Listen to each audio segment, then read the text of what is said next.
dalam membangun budaya positif tentu bukanlah tugas seorang guru saja. Tentunya semua komponen di dalam sekolah berperan penting dalam membangun budaya positif di sekolah. Perkenalkan, nama saya Baharudin S. SPD, Guru SLB Negeri 1 Makassar, siap melaksanakan diseminasi budaya positif calon guru penggerak Angkatan 9. Selamat menyaksikan.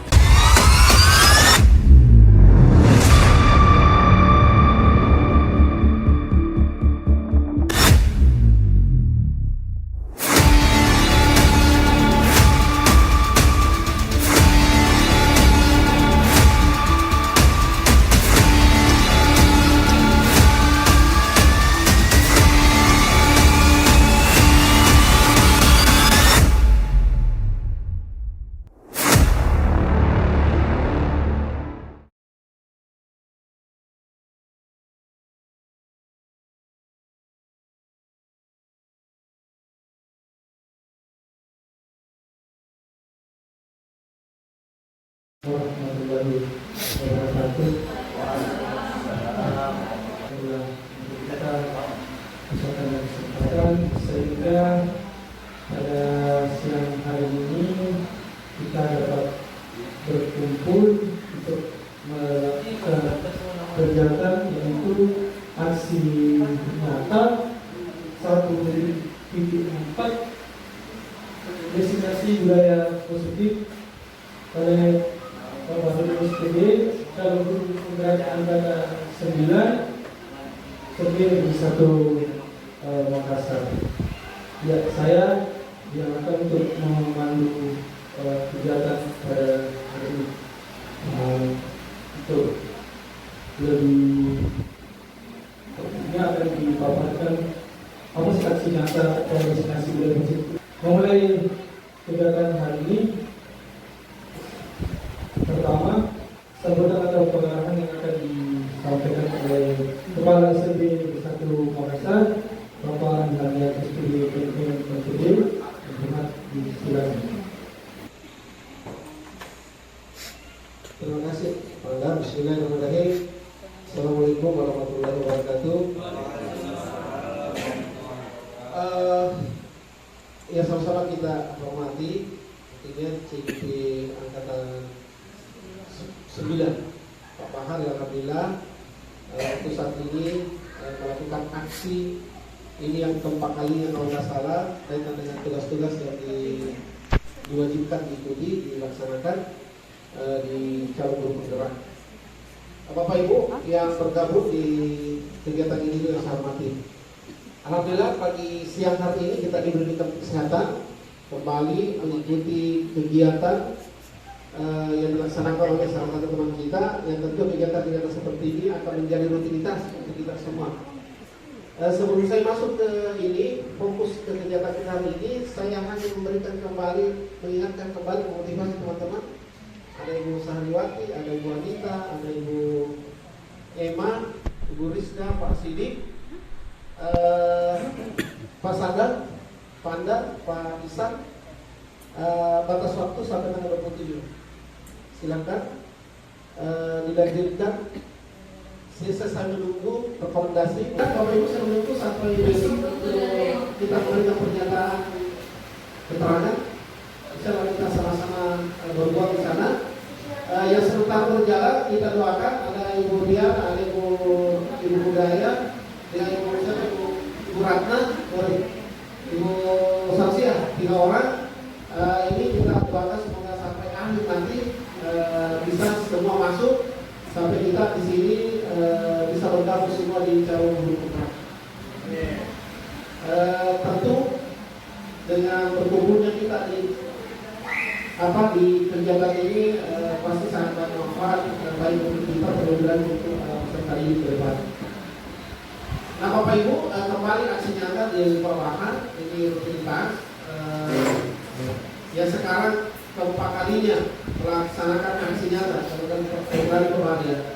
Kali ini tema yang diangkat adalah budaya positif. Saya teringat kemarin di JBP 8 di Mitra 7 ya, sama Pak Guru juga dengan aksi nyata yang sama di tempat ini juga Pak Guru waktu itu Ibu Ipra di aula sama-sama, karena memang ini salah satu bagian yang harus dilewati oleh teman-teman calon guru penggerak. Dan tentu kalau kita selalu aksi ini kita ikuti, pada akhirnya kita ada pengalaman ke depan manakala kita bergaul di komunitas ini, salah tidak ada lagi hal yang kita bisa dapatkan. Kita sudah bisa berpikir bahwa saya harus berbuat seperti ini. Intinya bahwa di budaya positif ini akan didiseminasi, nanti akan disampaikan ke kita apa sih yang harus dilakukan di lingkungan pendidikan. Budaya-budaya positif apa yang sesungguhnya yang memang menjadi pada akhirnya nanti menjadi satu acuan bahwa ini betul-betul harus membudaya dengan pendekatan bahwa yang dilakukan itu adalah hal-hal yang baik.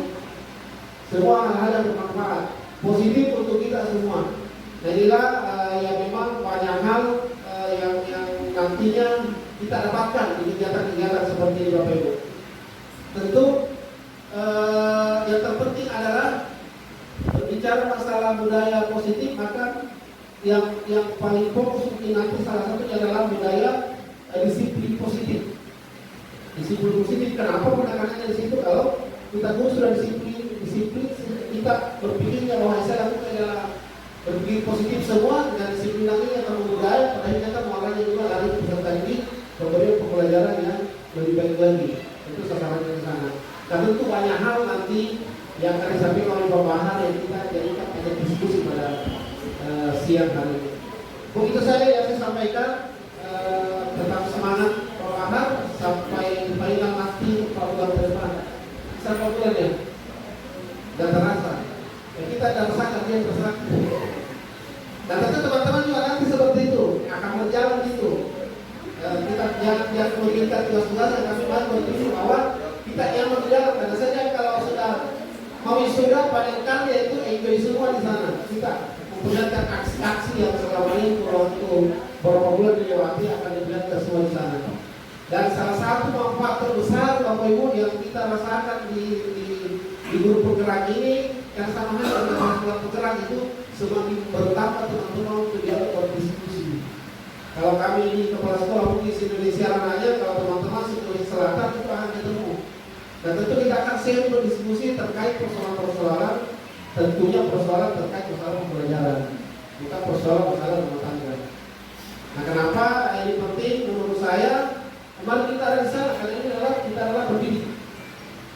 Sehingga tetap semangat Bapak Bahar, yang lain nanti bandel juga dan sudah bandel yang sudah terakhir. Jangan kedua hanya jatuh di wawancara, tapi kami ini di wawancara kedua. Mudah-mudahan di terakhir besok semua sudah mengupload. Ini pasti sudah betul-betul intens begitu semua berkas-berkas. Saya menunggu hari ini sampai besok keterangan yang saya katakan supaya kita semua untuk Ibu Anita, Ibu Sarwati, insyaallah kita bisa semua, Ibu Ema, Ibu Rizda, mudah-mudahan hari ini sudah mulai. Demikian Ibu Dati juga yang hadir semua. Terima kasih. Assalamualaikum warahmatullahi wabarakatuh.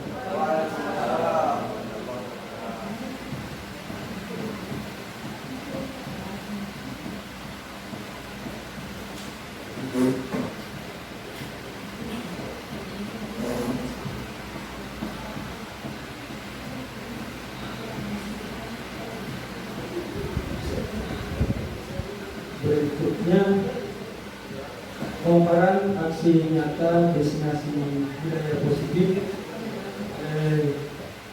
Kabupaten SPD dan Kepala di Sulawesi.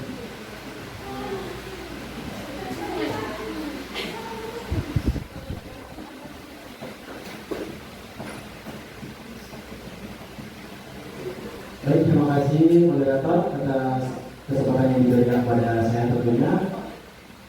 Yang terhormat Kepala SMP Negeri 1 Makassar,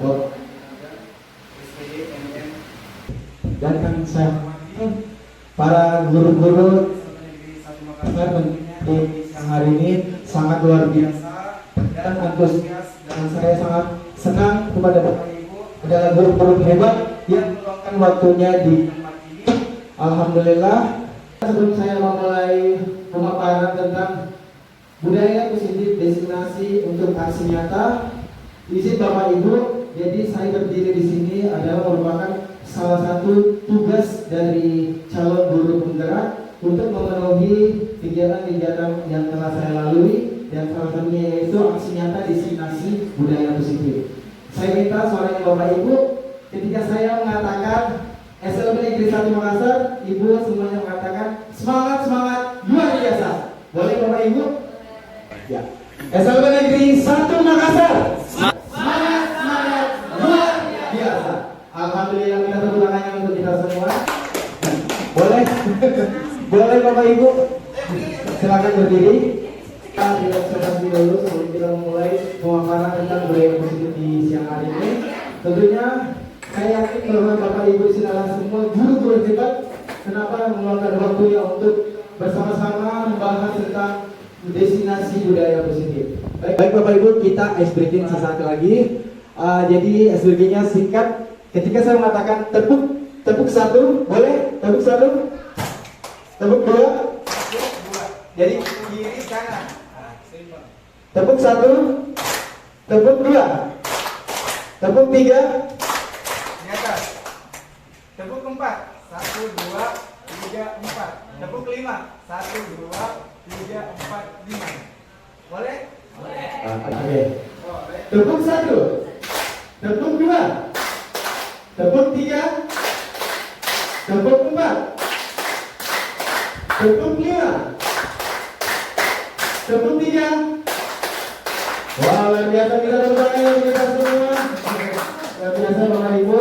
Alhamdulillah ada di sini Allah kita berjumpa di tempat ini guna melaksanakan diseminasi budaya positif. Baik Bapak Ibu, terkait dengan modul 1.4 di sini membahas tentang aksi nyata diseminasi budaya positif. Pasti saya yakin Bapak Ibu ketika kita membahas apa sih sebenarnya budaya positif itu pasti tersirat di pikiran Bapak Ibu. Kalau begitu saya minta 1-2 orang untuk berbagi apa tentang budaya positif. Boleh Bapak Ibu?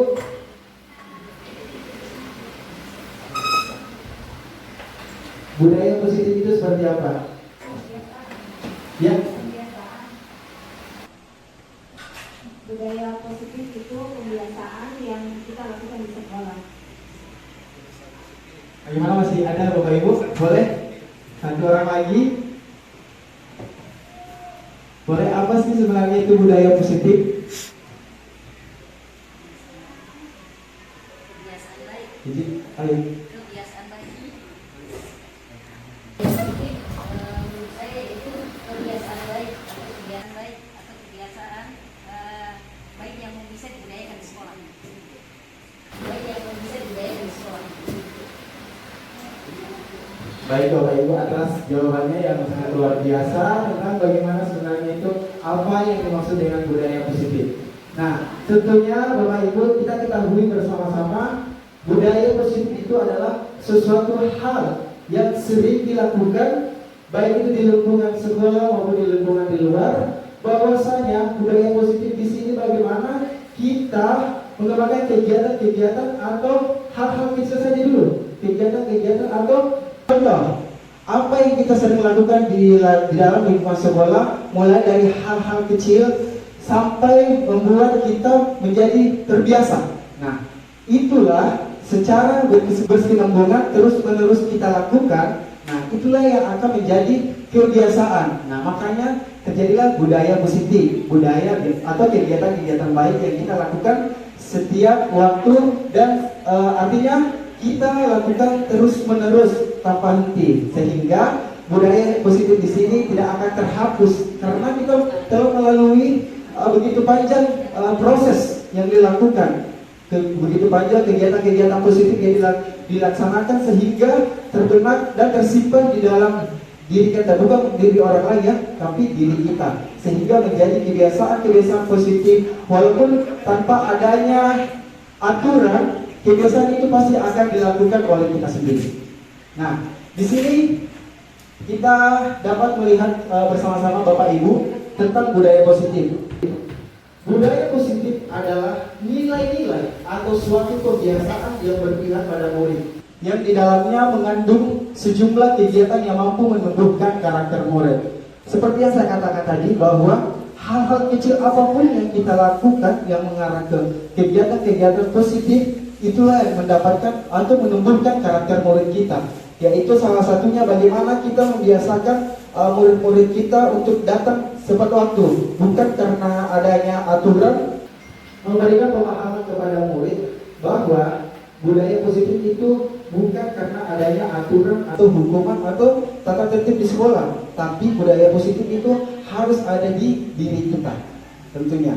Jadi apapun yang kita lakukan bukan karena adanya aturan, tetapi adanya dari nilai-nilai yang terdapat di dalam diri kita. Nah, khusus di SLB Negeri 1 Makassar, Bapak Ibu, tentunya saya yakin apalagi sekolah kita adalah sekolah guru penggerak, tentunya beberapa kegiatan-kegiatan budaya-budaya positif sudah kita lalui bersama-sama Bapak Ibu ya. Betul? Nah, betul. Salah satunya di sini kita sering membiasakan yaitu membaca Al-Quran setiap hari Jumat dan sholat Jumat bersama, dan salah satu juga kegiatan-kegiatan positif di dalam kelas. Ini di kelas saya Bapak Ibu ada kolaborasi dengan guru-guru. Salah satunya saya berkolaborasi dengan Bapak Muhammad Siddiq, dan inilah salah satu budaya positif yang sudah kita laksanakan di sekolah kita. Nah, inilah yang ingin kita capai atau yang tujuan kita sebagai guru, bukan hanya untuk diri kita dan bukan untuk hanya untuk murid kita, tetapi untuk lingkungan luar juga. Bagaimana kita menanamkan budaya-budaya positif untuk mengembangkan sekolah, mengembangkan diri kita. Izin Bapak Ibu, hari ini kita akan membahas, saya akan membahas 7 dari konsep utama tentang modul budaya positif. Yang pertama di sini yaitu perubahan paradigma belajar. Yang kedua, disiplin positif. Ketiga, motivasi perilaku manusia. Dan keempat, kebutuhan dasar manusia. 5, keyakinan kelas. 6, posisi kontrol restitusi. Dan ketujuh, segitiga restitusi. Baik Bu, kita akan bahas yang pertama yaitu perubahan paradigma belajar. Izin Bapak Ibu, minta 1-2 orang untuk bisa ke depan. Kita angkat tangan. Boleh bantuan Ibu 2 orang. Boleh Bu Wiwi ke belakang, bisa?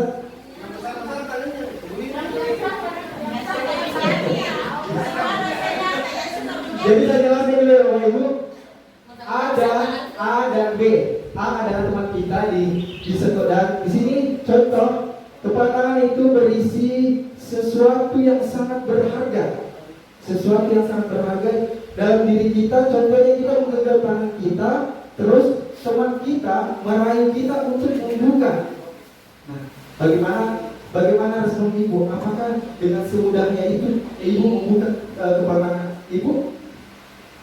Jadi boleh kesediaannya 2 orang. Ya, boleh Ibu. 1 orang lagi bisa. Ya. Jadi yang punya sesuatu yang berharga siapa? Yang menggegam, yang punya siapa? Saya menyamperkan. Ya.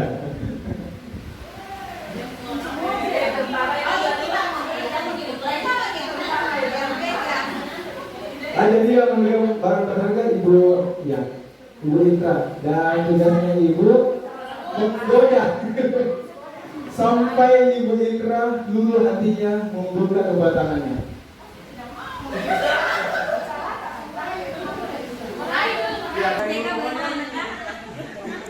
Kalau merayu lah. Bu Indra yang baik hati dan tidak sombong. Bu Indra kalau suka memberi, insya Allah Allah memberikan lebih dari Bu Indra berikan kepada saya. Maka Bu Indra membaginya dengan saya. Berbagi apa? Berbagi kunci. Karena saya ada juga.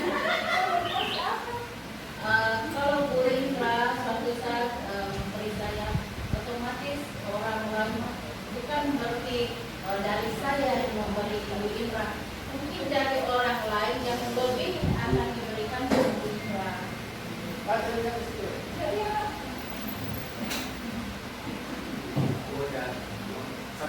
lakukan dulu. Bagaimana?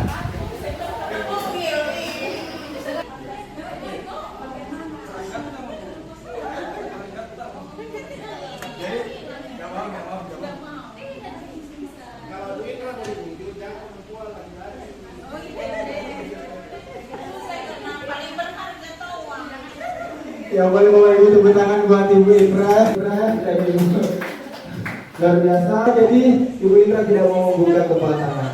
Nah, apa yang terjadi Bapak Ibu? Nah, inilah yang dinamakan perubahan paradigma, di mana Ibu Indra dengan sekuat tenaga, dengan artinya dia tidak yang mempertahankan apa yang dia pegang. Nah, inilah yang dinamakan kontrol diri, perubahan paradigma.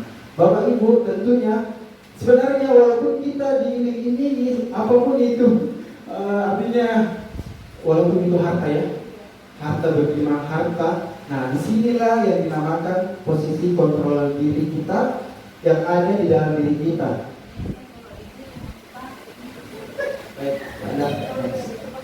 nah, Bapak Ibu, baik.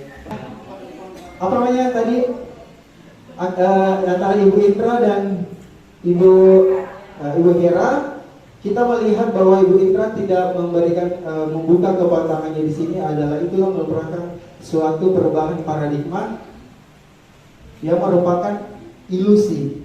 Sebenarnya di sini dari apa namanya tadi antara Ibu Indra dan Ibu Hera, kita melihat bahwa Ibu Indra tidak memberikan membuka kepala tangannya di sini adalah itu merupakan suatu perubahan paradigma yang merupakan ilusi. Sebenarnya di sini Bapak Ibu sering terjadi miskonsepsi. Miskonsepsi di sini artinya contoh di dalam kelas itu kita sebagai guru kita selalu memandang murid kita di bawah kita. Artinya kita ini artinya yang paling tua di antara murid kita. Nah, makanya sering terjadi miskonsepsi di sini, yaitu ilusi bahwa orang dewasa memiliki hak untuk memaksa. Nah, sebenarnya di sini Bapak Ibu, kita sebagai guru tidak boleh memaksa kehendak murid kita. Ya, Bapak Ibu, kita tidak boleh memaksa kehendak seseorang untuk bisa membuka kepala tangannya karena dia memiliki alasan tersendiri. Nah, itulah yang menjadi kontrol diri di dalam diri kita. Yang kedua di sini merupakan ilusi bahwa kritik dan membuat orang merasa bersalah. Ada beberapa cerita mengatakan bahwa dia memberikan hukuman kepada muridnya. Setelah dia memberikan hukuman, murid tersebut akan berubah. Tidak sama sekali Bapak Ibu. Karena mengapa? Itu hanya ilusi. Itu hanya ilusi. Jadi misalkan kita menyuruh kita untuk datang ke sekolah tepat waktu, dan dia datang, sebenarnya dia datang itu berdasarkan kontrol dirinya sendiri, bukan karena Bapak Ibu. Mengapa? Contoh, aturan-aturan tata tertib yang ada di sekolah, murid datang ke sekolah karena dia takut tata tertib. Nah, tata tertib yang kita sudah sepakati bersama di dalam sekolah kita. Nah, yang kedua, ilusi guru mengontrol murid. Sebenarnya guru di sini tidak berhak untuk mengontrol murid. Mengapa? Karena contoh, di dalam kelas ada satu siswa yang bandel. Nah, yang siswa ini bandel, mengapa? Karena dia mempunyai alasan tersendiri. Mengapa dia mengganggu temannya? Nah, kita tidak boleh melarang murid kita atau mengontrol murid kita untuk tidak melakukan tersebut. Kita sebagai guru, ini namanya mengontrol diri. Kita harus tahu dulu apa sebenarnya dan apa penyebabnya murid ini melakukan kesalahan atau mengganggu temannya. Nah, itulah dikatakan ilusi guru mengontrol murid. Yang keempat, ilusi bahwa semua penguatan positif efektif dan bermanfaat. Jadi Bapak Ibu, kita ketahui bahwa sudah saya jelaskan tadi bahwa yang mengontrol diri kita itu diri kita sendiri, bukan orang lain. Nah, di sini kan mengatakan bahwa ilusi bahwa semua permainan positif, efektif, dan bermanfaat. Tentunya kegiatan-kegiatan positif itu bukan karena berdasarkan orang lain yang menyuruh kita berubah, tapi diri kita sendiri. Kita lihat di perubahan paradigma stimulus respon dan teori kontrol di sini, siapa sesungguhnya yang memiliki kontrol dari stimulus respon? Kita mencoba mengubah orang agar berpandangan sama dengan kita, sedangkan di teori kontrol kita berusaha memahami pandangan orang lain tentang dunia. Jadi Bapak Ibu, sebenarnya kita tidak boleh artinya mengubah pandangan seseorang. Saya kasih contoh dalam sekolah ini. Contoh ya Bapak Ibu, kita melihat sekolah ini dari jauh. Ada yang melihat lingkungan sekolah, ada yang melihat gedung sekolah, ada yang melihat tanaman sekolah, ada yang melihat anak-anak sedang berlari. Nah, itulah pandangan dari stimulus respon bahwa sesuai dengan teori kontrol bahwa kita itu tidak berusaha memahami pandangan orang lain tentang dunia. Artinya kita tidak boleh menyamakan pandangan seseorang. Nah, itulah yang dinamakan stimulus respon dan teori kontrol. Yang kedua di sini, perilaku buruk dilihat sebagai suatu kesalahan. Yang dari teori kontrol mengatakan bahwa semua perilaku memiliki tujuan. Seperti saya katakan tadi bahwa di dalam kelas misalkan ada anak yang melakukan kesalahan, jangan langsung dihakimi, karena kita harus melihat perilaku itu memiliki tujuan. Dan jadi Bapak Ibu, tentunya kita sebagai guru jangan langsung menjudge atau mengintimidasi siswa kita. Kita harus tahu dulu apa sebenarnya tujuan dari murid tersebut melaksanakan kesalahan tersebut. Yang ketiga, orang lain bisa mengontrol saya, sedangkan di teori kontrol mengatakan bahwa hanya Anda yang bisa mengontrol diri Anda. Tentunya Bapak Ibu kita pahami bahwa contoh dari kegiatan tadi antara Ibu Itra dan Ibu Hera, yang mengontrol diri kita itu kita sendiri, jangan orang lain. Karena sesuatu yang kita lakukan untuk kebaikan kita sebenarnya itu hanya stimulus dari seseorang, tapi yang mengubah diri kita adalah diri kita sendiri. Keempat, pemaksaan ada pada saat bujukan gagal. Sedangkan di teori kontrol mengatakan bahwa kolaborasi dan konsensus menciptakan pilihan-pilihan baru. Nah, di sini kita tidak bisa memaksakan seseorang untuk mengikuti kita, untuk berubah seperti kita, tetapi kita bagaimana mengontrol murid kita untuk bisa berkembang sesuai dengan apa yang menjadi tujuan kita. Model berpikir menang atau kalah, model berpikir menang-menang. Jadi Bapak Ibu, sebenarnya tidak ada yang kalah di dalam teori berpikir kita semuanya Bapak Ibu. Semua adalah pemenang. Karena bagaimana? Yang mengontrol diri kita adalah diri kita sendiri. Jadi hal-hal yang dilakukan untuk kebaikan kita adalah diri kita sendiri, bukan orang lain.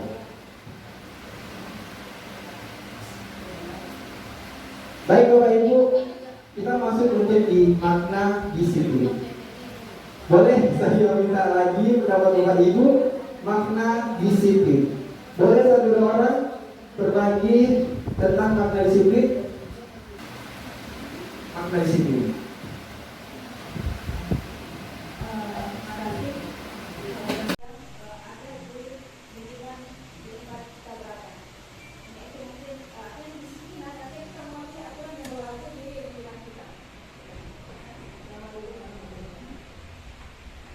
Boleh satu orang lagi berbagi?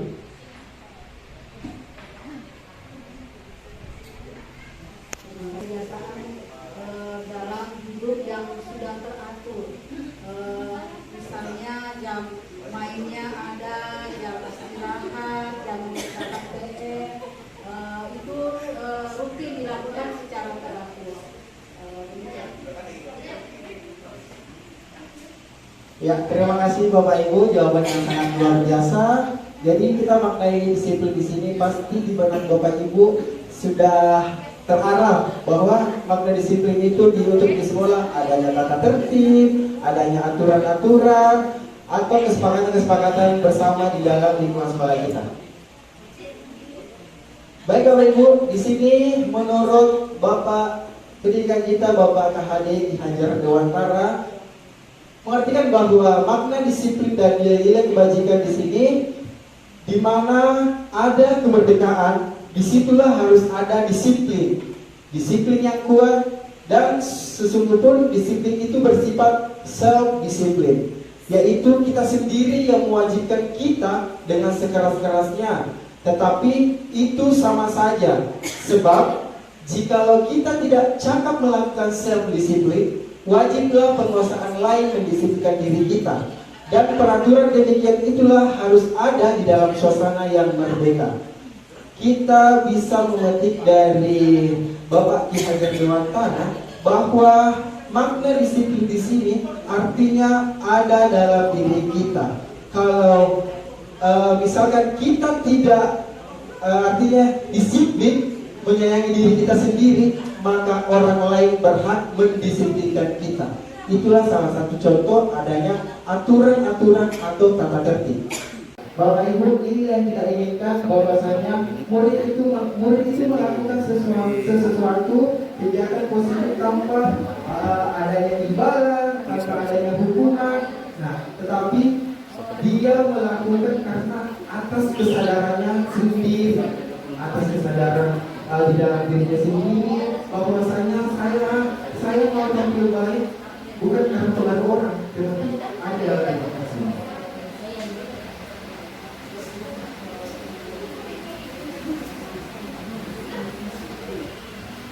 Nah, baik Bapak Ibu, mari kita bersama-sama melihat perbedaan hukuman dan konsekuensi. Hukuman, sesuatu yang menyakitkan harus terjadi, sedangkan konsekuensi, sesuatu harus terjadi. Contohnya sesuatu yang menyakitkan harus terjadi. Tiba-tiba ada kejadian di dalam kelas. Siswa ini mengganggu. Contoh nyatanya itu siswa terlambat ke sekolah. Siswa terlambat ke sekolah, kita sebagai guru langsung menyuruh dia untuk keliling lapangan. Itu salah, Bapak Ibu. Jadi itu adalah hukuman, Bapak Ibu. Ya, jadi itu adalah hukuman. Ketika kita mendapatkan siswa terlambat, lantas kita memberikan hukuman dan dia menolak, terus kita tambahin lagi. Cukup 5 kali keliling lapangan SMP. Itu adalah hukuman. Nah, sedangkan konsekuensi di sini sesuatu harus terjadi. Sesuatu harus terjadi di sini artinya ketika siswa ini terlambat, dia sadar bahwa kalau saya terlambat ada konsekuensi yang saya dapatkan. Jadi itu bukan hukuman, Bapak Ibu, karena siswa ini sadar kalau saya ada konsekuensi yang dia dapatkan ketika dia terlambat ke sekolah, maka dia akan mendapatkan konsekuensi. Contohnya dia disuruh ngepel atau membersihkan WC. Nah, itulah konsekuensi. Sedangkan hukuman, kita sebagai guru menyuruh langsung lari. Nah, itu salah, Bapak Ibu. Yang kedua, membuat anak sakit fisik maupun hati untuk jangka waktu lama. Sedangkan itu hukuman. Sedangkan konsekuensi, membuat anak merasa tidak nyaman dalam jangka waktu pendek. Kalau saya mengambil contoh Bapak Ibu tentang bahwa membuat anak sakit untuk jangka waktu lama, saya memberi contoh ya Bapak Ibu. Ketika saya SMP, saya artinya sebenarnya ini guru, bukan dia bilang bukan hukuman, tapi dengan adanya membuat saya sampai sekarang terngiang-ngiang. Waktu saya belajar matematika, saya di depan dan saya langsung disuruh maju, dan karena saya dan artinya langsung tiba-tiba saya disuruh maju, terus guru saya bilang, "Bodoh itu gak ada 3 kali 3 Ji, kamu tidak tahu." Nah, itu tersimpan di masa pemikiran saya. Itu adalah hukuman karena membuat anak sakit fisik maupun hati untuk jangka waktu lama. Ya, artinya gara-gara seperti ini guru langsung marah seperti itu. Sebenarnya Bapak Ibu jangan lakukan seperti itu. Sedangkan konsekuensinya di sini membuat anak merasa tidak nyaman dalam jangka waktu pendek. Kalau saya memberikan contoh bahwa membuat anak merasa tidak nyaman dalam jangka waktu pendek, mungkin kita sebagai guru memberikan kasih hukuman, artinya konsekuensi bahwa ketika kamu mengerjakan lantas salah, kita sebagai guru meluruskan, bukan langsung menghadapi anak, bila salah itu bodoh, kenapa gara-gara gitu? Nah, itu cuma sedangkan konsekuensi harus bagaimana menyampaikan kita kepada siswa kita, artinya tidak membekas di hati. Nah, dari perbedaan hukuman dan konsekuensi Bapak Ibu, kita dapat melihat beberapa contoh hukuman dan konsekuensi di sini, yaitu anak membenci kedisiplinan itu adalah hukuman. Konsekuensinya di sini anak menghargai disiplin dan paksaan. Terus konsekuensinya stimulus pendapat mendorong anak menyakiti diri sendiri, sedangkan konsekuensinya mendorong anak agar mudah menyelesaikan diri. Dan konsep diri yang buruk, sedangkan konsekuensinya di sini konsep diri yang baik. Anak belajar untuk menyembunyikan kesalahan dan anak belajar untuk mematuhi peraturan. Anak belajar untuk menyembunyikan kesalahan di sini, yaitu anak tidak mau tampil ke depan karena dia merasa akan di hati ketika dia salah. Itu masih pemikirannya, artinya tertanam bahwa itu adalah hukuman. Sedangkan dari konsekuensinya di sini anak belajar untuk mematuhi peraturan, artinya sebenarnya tanpa dia sadari dia maju, artinya itu membiasakan diri untuk tampil berani di depan. Sebagai guru kita membiasakan memberikan anak kesempatan agar kiranya anak kita paham untuk kebebasan diri di dalam kelas. Selanjutnya, apa itu restitusi? Restitusi di sini merupakan proses menciptakan kondisi bagi murid untuk memperbaiki kesalahan mereka, sehingga mereka bisa kembali pada kelompok mereka dengan karakter yang lebih kuat. Restitusi juga merupakan proses kolaboratif yang mengajarkan murid untuk mencari solusi untuk masalah mereka dan membantu murid berpikir tentang orang seperti apa yang mereka ingin menjadi, tujuan mulia, dan bagaimana mereka harus memperlakukan orang lain. Contoh dari restitusi di sini, di dalam kelas kita membagi kelompok, tetapi ada salah satu anak tidak mau bergabung. Kenapa? Nah, inilah kita sebagai guru adanya restitusi, yaitu menciptakan bagaimana siswa ini bisa bergabung dengan temannya tanpa artinya kesadaran dirinya itu terganggu. Misalkan saya tidak mau bergabung dengan mereka karena dia sosial strata atas. Nah, sebagai guru bagaimana kita memberikan restitusi kepada siswa agar siswa tersebut bisa bergabung dan berkolaborasi bersama teman-teman di dalam kelasnya tanpa memikirkan apa-apa saja yang akan terjadi ketika dia bergabung. Apakah dia akan dibully? Sebenarnya tidak, karena pemikiran anak ini yang membuat dia tidak mau bergabung dengan temannya. Makanya kita sebagai guru harus mengkondisikan untuk murid bagaimana untuk memperbaiki kesalahan-kesalahan apa sehingga siswa tersebut bisa pede, bisa leluasa dan mempunyai kebebasan di dalam kelas untuk bergabung bersama teman-teman yang ada dalam kelas.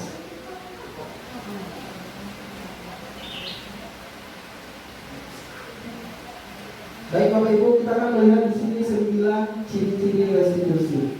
Yang pertama, bukan untuk menebus kesalahan, namun untuk belajar dari kesalahan. Yang kedua, memperbaiki hubungan. Yang ketiga, tawaran bukan paksaan. Restitusi menuntut untuk melihat ke dalam diri dan mencari kebutuhan dasar yang mendasari tindakan. Restitusi diri adalah cara yang paling baik, dan restitusi pada karakter bukan tindakan. Restitusi fokus pada solusi. Restitusi mengembalikan murid yang berbuat salah pada kelompoknya.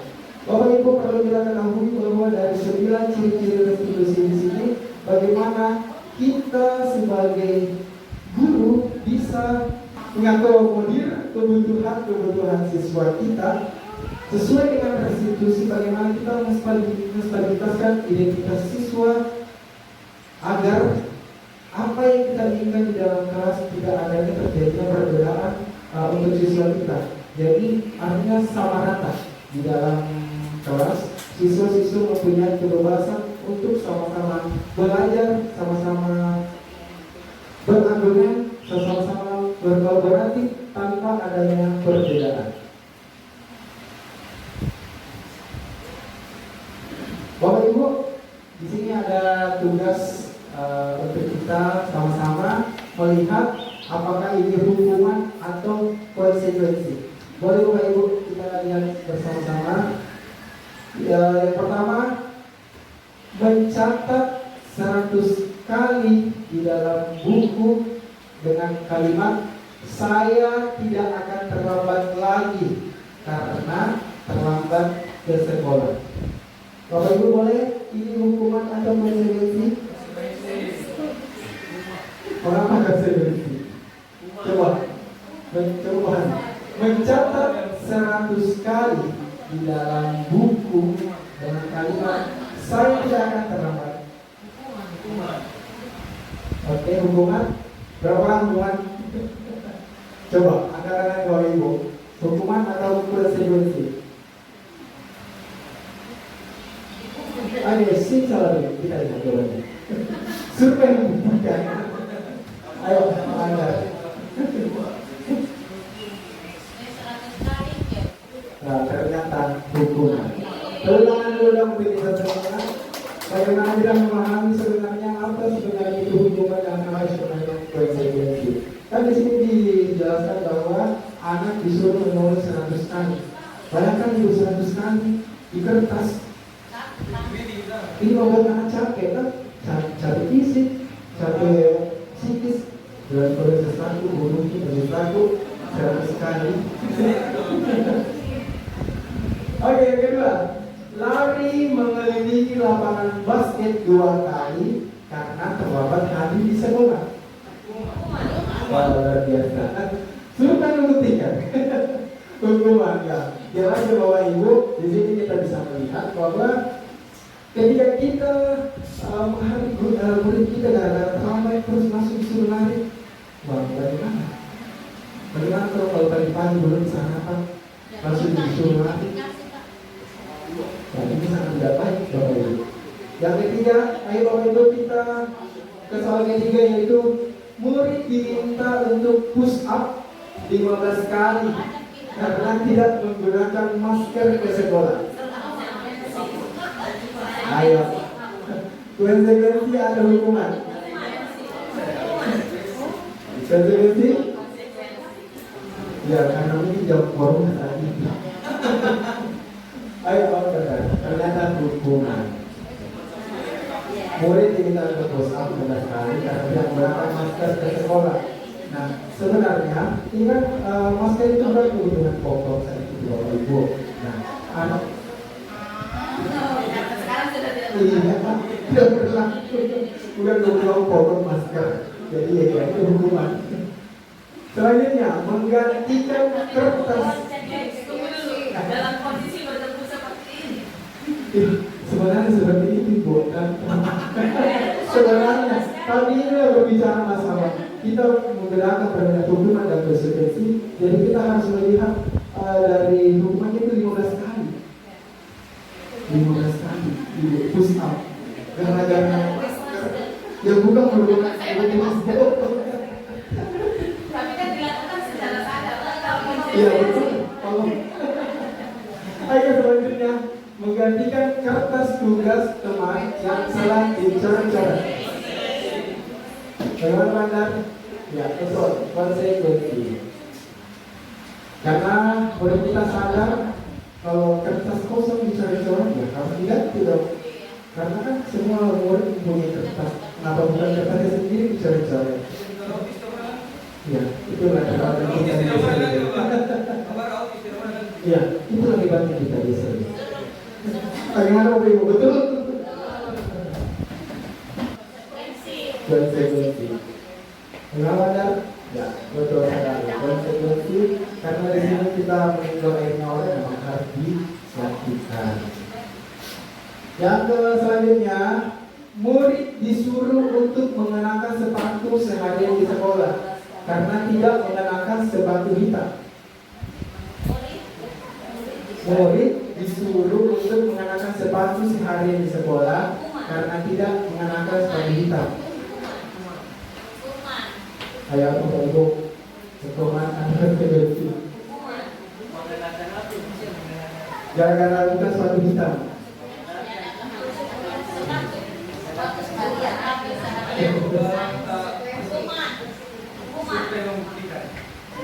Seperti membuktikan. Ya, hukuman. Karena disuruh memakai sepatu sehari di sini. Selanjutnya lari mengelilingi lapangan basket 2 kali karena terlambat 10 menit untuk pelajaran PJOK.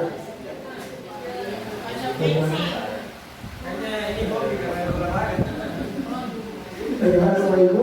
Hukuman atau restitusi? Lari mengelilingi lapangan basket 2 kali karena terlambat 10 menit. Ya, ada. Betul sekali. Karena di sini sadar bahwa nanti kita terlambat untuk mengikuti pelajaran ya. Kita artinya ya di kelas bersama kelas yang sudah kita bicarakan antara siswa dan murid bahwa tadi kita adalah sedang aturan. Ketika terlambat harus mengikuti residensi.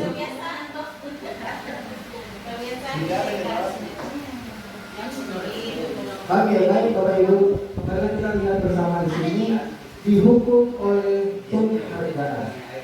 Saat kita berulang kali menjanjikan hadiah kepada anak-anak agar berperilaku bertanggung jawab, atau kepada seseorang murid agar mempelajari sesuatu yang baru, atau kepada seorang karyawan agar melakukan pekerjaan yang berkualitas, kita sedang berasumsi bahwa mereka tidak dapat melakukannya atau mereka tidak akan memilih untuk melakukannya. Menurut Alfred Hahn. Artinya di sini kita bisa melihat bahwa yang pertama pengaruh jangka pendek dan jangka panjang. Inilah yang sering terjadi di dalam kelas kita Bapak Ibu atau di dalam lingkungan sekolah. Kita selalu menginginkan kepada siswa kita ketika dia berbuat baik kita memberikan hadiah atau reward. Nah, artinya itu menghukum dirinya sendiri karena bukan dari dalam dirinya dia melakukan itu karena mendapatkan hadiah. Padahal kita ajarkan murid bagaimana dia bisa melakukan sendiri tanpa dibantu orang lain. Yang kedua, penghargaan menghukum. Yang ketiga, penghargaan mengurangi kecepatan. Yang keempat, penghargaan tidak efektif. Yang kelima, penghargaan merusak hubungan. Dan penghargaan menurunkan kualitas. Penghargaan akan melampiaskan kreativitas. Penghargaan mengurangi motivasi intrinsik. Kita dapat menyimpulkan Bapak Ibu, artinya di sini dihukum oleh penghargaan bahwasanya kita tidak boleh karena kita ingin melihat murid kita menjadi yang terbaik, kita melakukan segala cara dengan tanpa mempedulikan untuk kedepannya bagaimana murid kita kedepannya bisa melakukan sesuatu di luar sana atas dasar nilai-nilai kebajikan sendiri.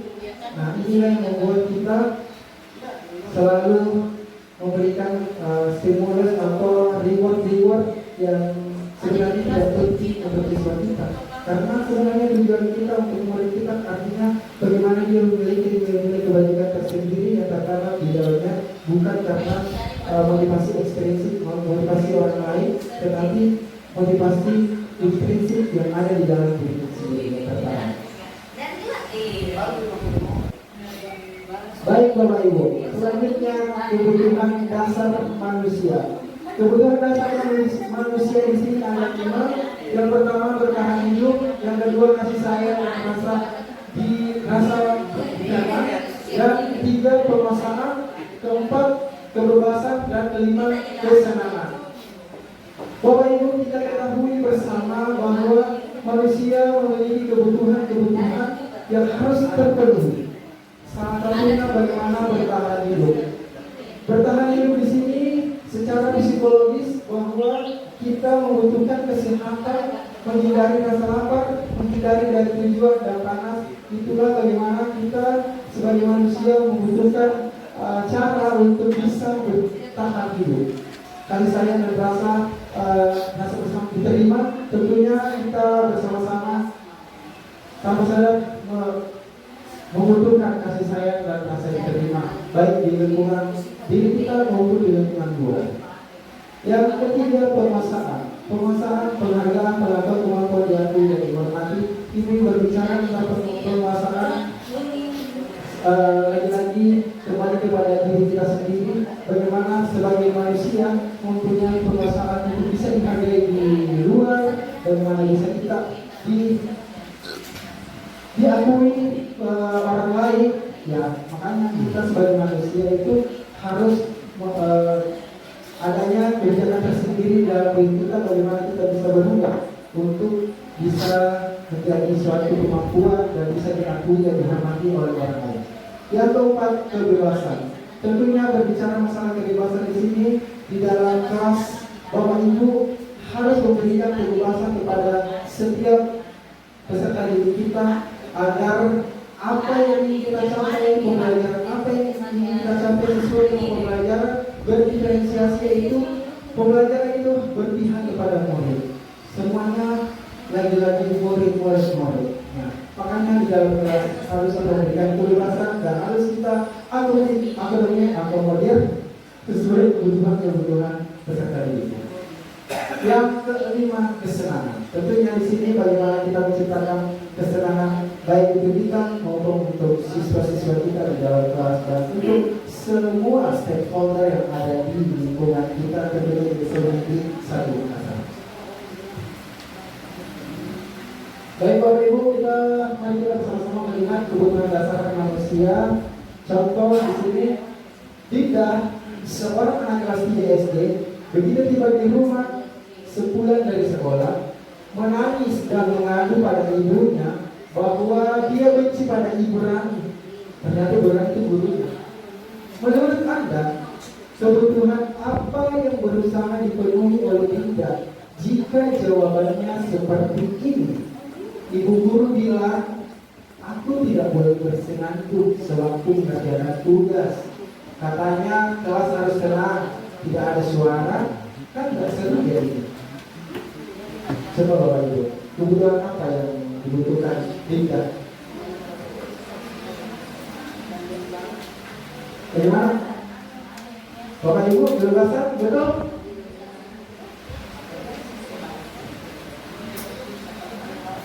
Yang di belakang boleh? Kebutuhan apa?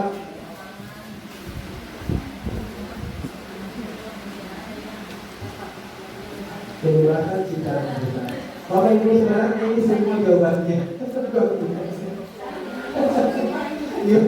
Jadi kebutuhan apa yang dibutuhkan dari kita itu yaitu kebebasan, cinta dan kasih sayang, kesenangan dalam bermasalah. Nah, bagaimana dia harus bebas di dalam kelas? Artinya gara-gara bersiul kan tidak mengganggu ketenangan teman. Nah, itu saat pembelajaran. Dan bagaimana cinta dan kasih sayang? Bagaimana seorang guru? Sebenarnya kalau kita sebagai guru untuk menyuruh murid kita untuk berhenti bersiul, ya kita harus mendekati secara perlahan-lahan. Itulah adanya cinta dan kasih sayang. Nah, kesenangan tentunya kita tidak melarang dia, kan dia senang bersiul. Mungkin gara-gara bersiulnya bagaimana kita kembali apa tujuan sebagai bersiul? Nah, mungkin gara-gara dia senang termotivasi adanya pemikiran-pemikiran, senang bisa mendapatkan ide-ide gara-gara bersiul. Ya, kita tidak tahu kan Bapak Ibu. Selanjutnya Bapak.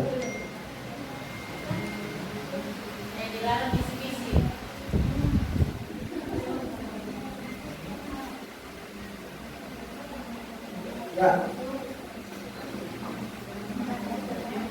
Selanjutnya keyakinan kelas. Keyakinan kelas di sini, mengapa keyakinan kelas? Mengapa tidak peraturan kelas? Boleh Bapak Ibu? Mengapa kita memiliki peraturan tentang penggunaan helm pada saat mengendarai kendaraan roda 2 atau motor? Ayo Bapak Ibu. Dan mengapa kita memiliki peraturan tentang penggunaan masker dan mencuci tangan setiap saat?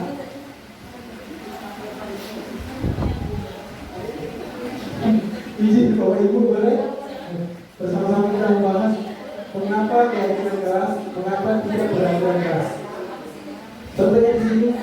mengapa kita memiliki peraturan tentang penggunaan helm pada saat mengendarai kendaraan. Peraturan atau jaminan pandang. Aku jawab. Yang ini nanti ya kira-kira ya tanggung jawab kita. Yang kedua, dilarang mengganggu orang lain. Dilarang mengganggu orang lain.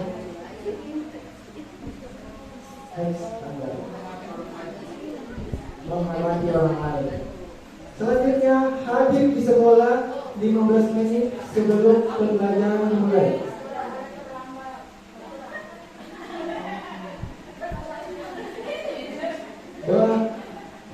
Menghormati orang lain dan berkomitmen. Itulah diajaran kelas. Dilarang melakukan kekerasan. Ya, itulah keselamatan dan menghormati orang lain. Dan selanjutnya dilarang menggunakan narkoba.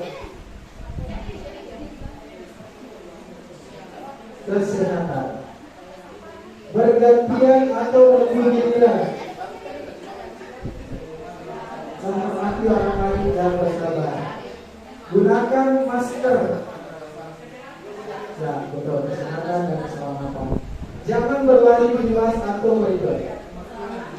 Keselamatan.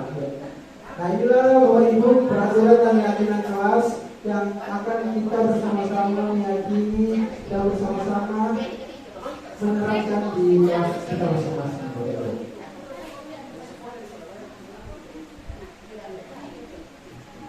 Ya, terakhir yaitu tentang posisi kontrol. Posisi kontrol restitusi di sini yaitu bertindak sebagai penghukum, pembuat rasa bersalah, teman, pemantau dan manajer. Next standar. Di sini kita bisa melihat 5 posisi kontrol seorang guru yang kita akan bersama-sama menerapkan di dalam kelas. Boleh Bapak Ibu melihat di sini 5 posisi kontrol, bagaimana ketika kita bertindak sebagai penghukum, bagaimana guru akan berbuat yaitu menghardik, menunjuk, menyakiti, menyingkir, dan itulah penghukum. Sedangkan pembuat terasa bersalah, berceramah dan mengatakan seharusnya ibu kecewa, bapak kecewa. Itu membuat merasa bersalah. Sedangkan teman membuatkan alasan-alasan untuk muridnya. Dan pemantau menghitung dan mengukur. Manajer mengajukan pertanyaan-pertanyaan.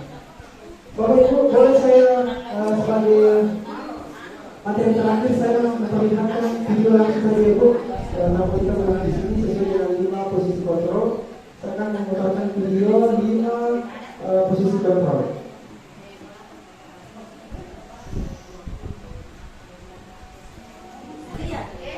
Ya, yang pertama itu posisi pembentuk. Bagaimana sebenarnya posisi pembentuk?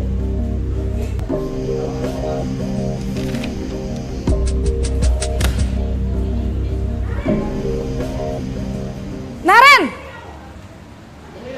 sini kamu. Selamat pagi, Bu. Selalu terlambat. Kamu deh, pasti terlambat. Maaf, Bu. Saya... Apa? Apa coba? Alasan kamu apa lagi? Kapan sih kamu tidak terlambat? Malas sekali ya kamu jadi anak. Saya... Dasar pemalas. Gak kapok-kapok sih kamu. Sudah berapa kali terlambat? Sana, kamu keliling lapangan basket 2 kali. Kenapa saya harus keliling lapangan basket, Bu? Kenapa?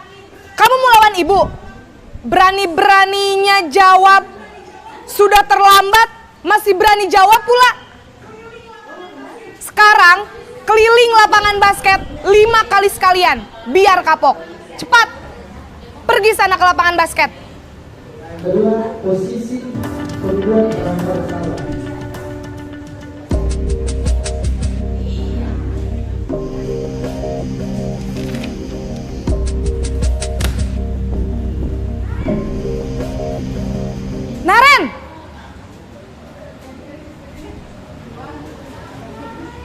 Selamat pagi, Bu.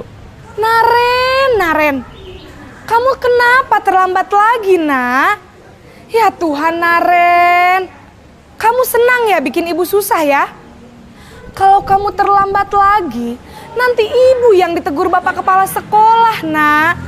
Disangka ibu tidak bisa membina kamu. Duh, gimana ini? Maaf, Bu. Duh, Gusti Naren.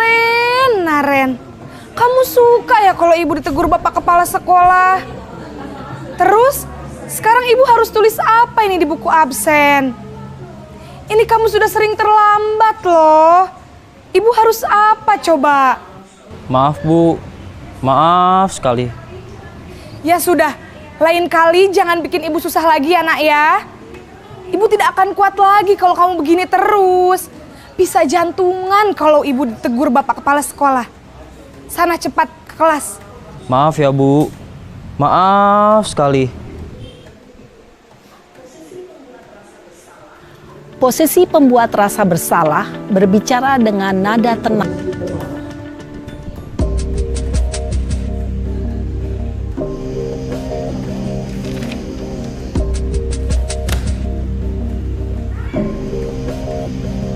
Naren!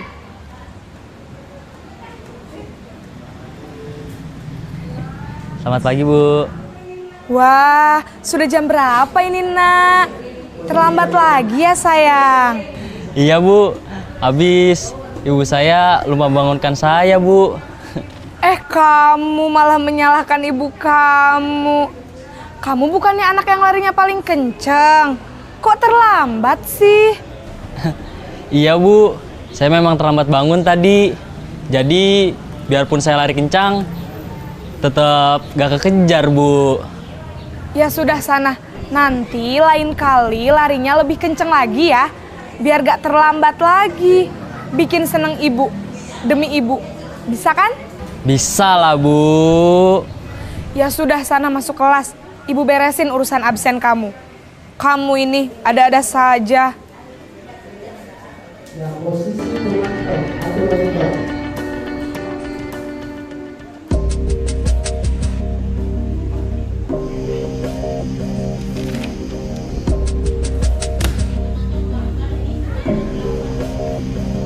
Naren!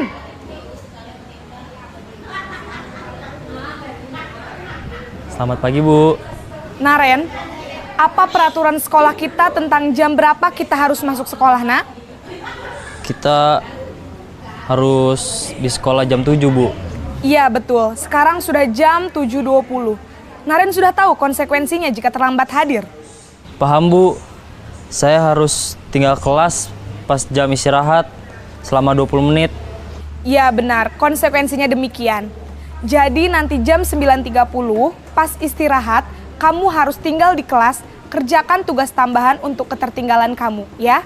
Baik, Bu. Terakhir posisi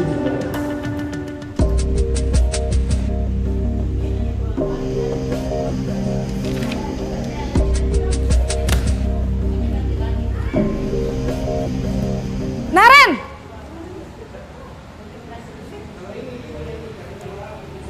Selamat pagi, Bu. Selamat pagi, Naren. Maaf, Bu. Saya terlambat. Iya, sekolah masuknya jam 7, sekarang sudah jam 7.20. Jadi sekarang bagaimana ini, Naren? Maaf, Bu. Saya lupa setel alarm saya semalam. Baiklah, menurut kamu, keyakinan sekolah yang mana yang perlu kamu tingkatkan? Menghargai diri sendiri dan orang lain mungkin ya, Bu. Setuju. Jadi, apakah Naren meyakini prinsip saling menghormati tersebut? Iya, Bu. Saya meyakininya. Apakah Naren bersedia memperbaiki masalah keterlambatan ini? Bersedia, Bu. Bagaimana kamu akan perbaiki masalah keterlambatan ini? Saya akan coba untuk tidak lupa menyetel alarm saya, Bu. Baik, kalau Naren lupa menyetel alarm di rumah, ada orang yang kira-kira bisa bantu mengingatkan tidak? Ada, Bu. Kakak saya, Kak Ema. Ada lagi selain Kak Ema? Selain Kak Ema, ada ibu saya. Baik, jadi yang mengingatkan Naren adalah Kak Ema dan ibu kamu ya? Kira-kira akan mulai setel alarm kapan nih Naren? Setelah pulang sekolah, akan segera saya lakukan. Baik, jadi Naren akan setel alarm untuk bangun besok pagi dan akan diingatkan oleh kakak dan ibunda Naren ya. Ada lagi yang mungkin perlu dilakukan Naren?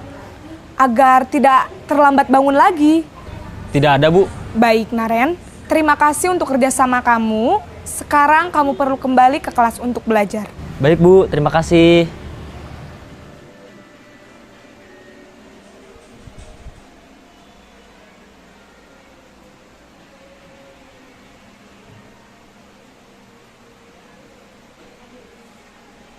Baik Bapak Ibu, itulah tadi 5 posisi kontrol kita sebagai guru. Kita bisa menjadi pemukul, bisa menjadi merasa bersalah, bisa menjadi manajer, posisi kontrol, dan untuk dari 5 posisi kontrol di sini kita kembalikan kepada masing-masing guru bagaimana kedepannya kita sebagai guru yang baik, guru yang ingin mendidik dan menuntun sesuai pemikiran dan kedua para, bahwa kita adalah guru yang akan menuntun sesuai dengan kodrat alam dan kodrat sama.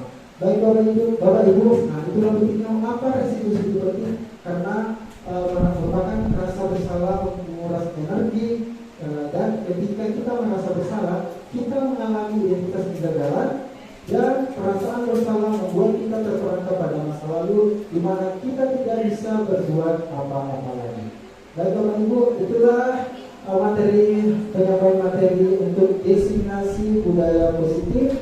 Semoga pada hari ini kita semua Bapak Ibu, apa yang menjadi tujuan kita, terutama di SLB Negeri Makassar, kita bisa menjadikan budaya positif untuk diri kita semua dan untuk siswa-siswa kita.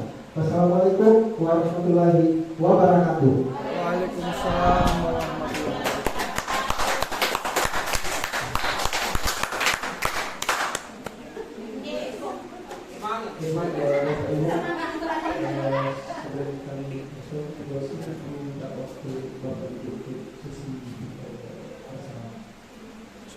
Terima kasih atas kajian bersama menambah satu Anda. budaya positif. Ya. Ibu di sini